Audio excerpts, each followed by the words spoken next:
ఆయన యేసుక్రీస్తునందు మీ అందరికీ శుభములు. కీర్తన 25:12 చూస్తే,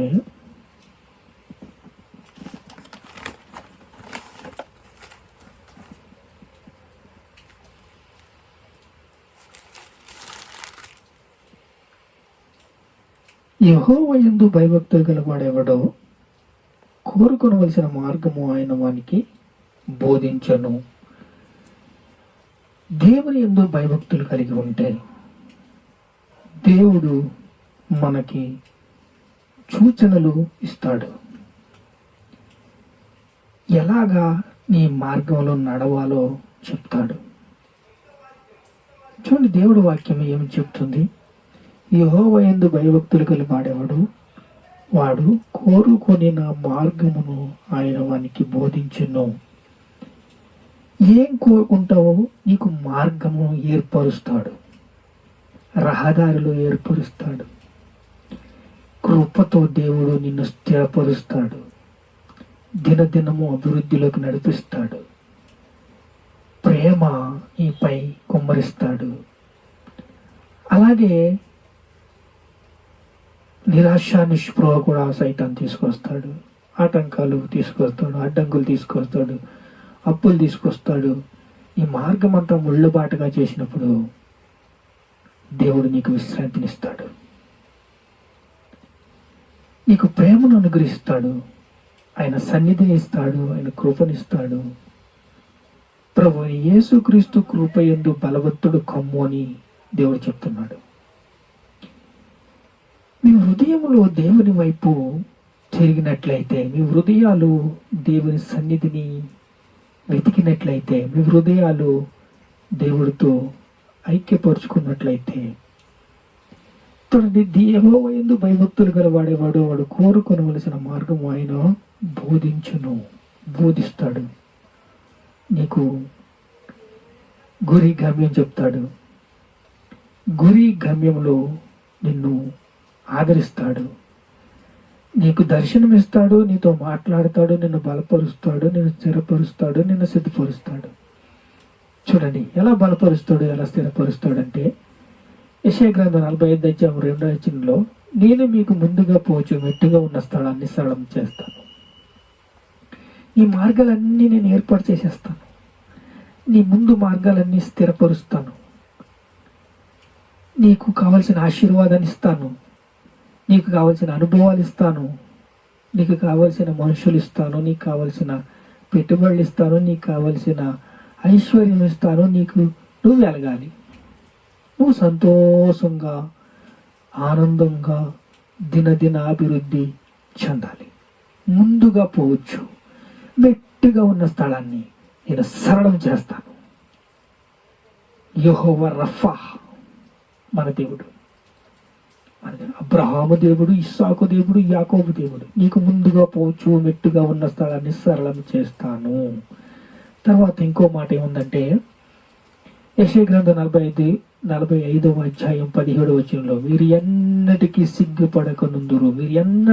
సిగ్గుపడక ఉందురు. అవమానాలు, ఎన్నో అవరోధాలు, ఎన్నెన్నో బ్రతుకు మీద ఆశ లేకుండా చిక్కులు, చింతలు ఎన్ని అనుభవించిన తర్వాత నిన్ను ఏం చేస్తున్నాడు?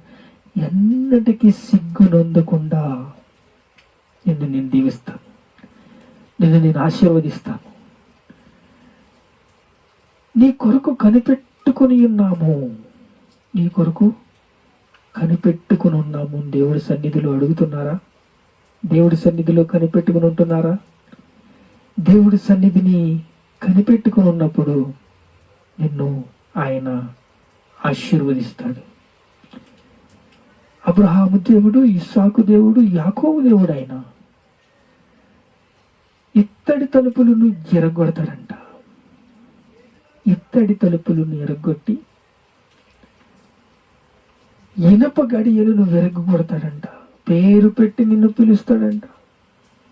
నువ్వంటే ఆయనకి ఎంత ప్రేమ చూడు. ఏమీ లేదు, నీవు ఎందుకు భయము, భక్తి, శ్రద్ధ, నిబంధన, ఆ హృదయము ఆయన వైపు తిప్పుకుని, తండ్రి నాకు ఎవరో లేరయ్యా, నీ అంత కృప, నువ్వు కృపామయుడవయ్యా, నన్ను దర్శించయ్యా, నన్ను బలపరచయ్యా నువ్వు చెప్పుకుంటే, ఆయన సన్నిధిలో నువ్వు కనిపెట్టుకుంటే, ఆయన నామాన్ని నువ్వు ఉచ్చరిస్తే, ఆయన నామాన్ని ఆరాధిస్తే, ఆయన నామాన్ని గణపరిస్తే, ఆయన నిన్ను బలపరుస్తాడు.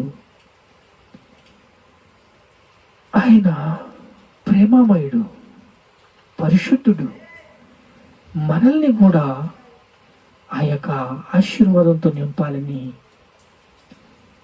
మన హృదయంలో కూడా ప్రేమ విత్తాలని, ఎన్నోసార్లు ఆశీర్వదించాలని ఆశపడ్డాడు. నేను ముందుగా పోవచ్చు, నీ మెట్టుగా ఉన్న స్థలం సాస్తాను, నిన్ను బాగు చేస్తాను, నిన్ను స్థిరపరుస్తాను, నిన్ను సిద్ధపరుస్తాను అంటుంటే, కుక్కతాకు వంకర్లాగా నాకేం జరగలేదే, ఏమవ్వలేదే, ఇదే యావా, ఇలా ఉండకూడదని దేవుడు చెప్తున్నాడు. చూడండి, దేవుడు దీనులకి కృప అనుగ్రహించి, దేవుడు దీనత్వాన్ని సాత్వికముతో నీవు వాక్యాన్ని అంగీకరిస్తే, హృదయాల్లో దాచుకుంటే, వాక్యంతో బలపడితే, వాక్యంతో స్థిరపడితే, వాక్యంతో సిద్ధపడితే, దేవుడు దీనులకి కృప అనుగ్రహిస్తాడు.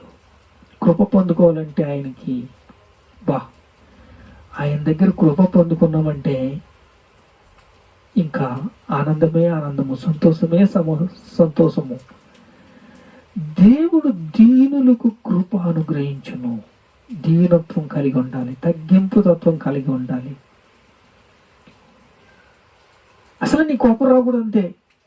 కోపమును ఏరుతో పెకలింపబడి సముద్రంలో పడవేయబడును కాక అని ప్రేయర్ రిక్వెస్ట్లో పెట్టుకోవాలి. అసూయ నీలో ఉండకూడదు, ద్వేషం నీలో ఉండకూడదు, పగ నీలో ఉండకూడదు. ఇలా ఉండకూడదు అంటే నువ్వు సాత్వికంగా దీనత్వంలో నడుచుకోవాలి,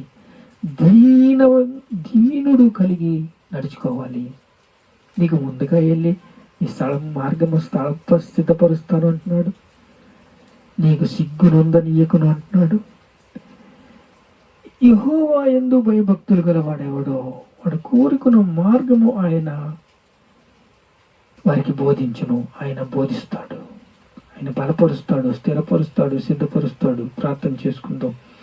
మహాపరిశుద్ధుడైన తండ్రి, ముళ్ళ కంచులుగా ఉన్న మా మార్గము సరళం చేస్తున్నావు అయ్యా. మేము ఎంతో బాధతో ఉన్నాం, కష్టాల్లో ఉన్నాం, కన్నీరు కారుస్తున్నాం.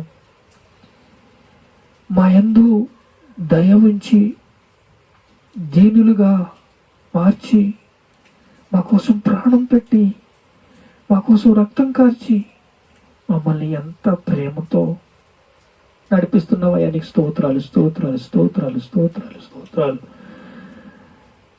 ఘనత, మహిమ, ప్రభావాలు నీకే చెల్లిస్తున్నాం తండ్రి. ఆమేన్.